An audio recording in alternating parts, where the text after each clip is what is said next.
Depuis la nuit des temps, grâce à une laborieuse ingéniosité, l'homme de mer, pour subvenir, mais aussi pour prospérer, allait prélever de mieux en mieux, mais aussi de plus en plus sur les ressources marines. Ressources qui ne sont ni infinies ni éternelles, car elles sont faites de créatures vivantes, souvent vulnérables et fragiles.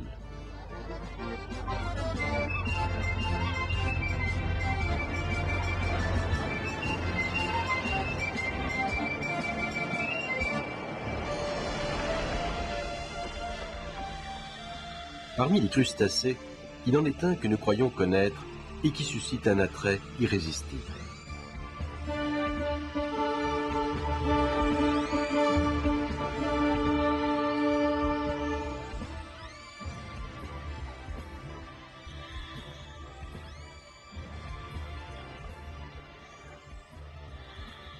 Le homard fait partie de la lignée des arthropodes, pieds articulés, qui représente le groupe numériquement le plus important du règne animal.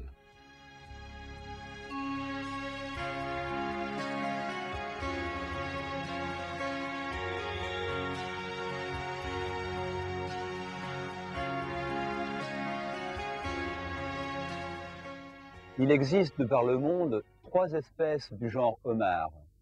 L'une d'entre elles, le homard du Cap, n'est connu qu'au travers que de quelques rares exemplaires.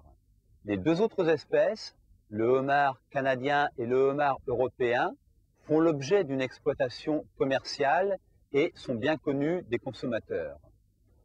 Notre espèce, le homard européen, que l'on trouve en gros de la Norvège jusque sur la côte du Maroc, ne permet annuellement des captures que de l'ordre de 2 à 3 000 tonnes.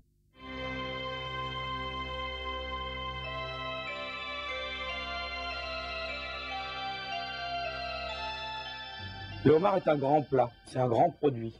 Donc, on le trouve dans les grandes tables françaises. Tous les meilleurs cuisiniers cuisinent en général du homard. L'occasion, c'est les anniversaires, c'est les repas de prestige.